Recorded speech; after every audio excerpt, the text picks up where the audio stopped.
Masa jabatan Rita Subowo sebagai Ketua Komite Olahraga Indonesia akan berakhir pada Oktober 2015. Untuk itu, KOI mulai membuka bursa calon Ketua KOI masa jabatan 2015 hingga 2019.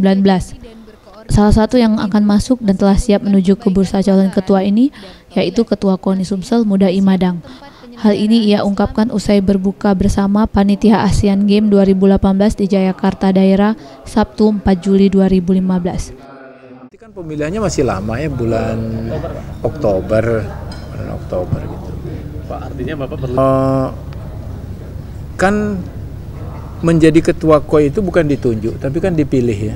Dipilih oleh Federasi Olahraga ya, cabur-cabur ya, oleh PB. Kondisinya nanti seperti itu, ya prinsipnya saya sih kalau dibutuhkannya siap aja. sesegera mungkin ada kapan Pak? Ya saya artinya kalau pendekatan walaupun saya nggak menjadi ketua KOI juga saya udah bersahabat lah ya. Banyak PB yang dengan saya itu sangat dekat lah ya. Reza Dinata, Sriwijaya TV.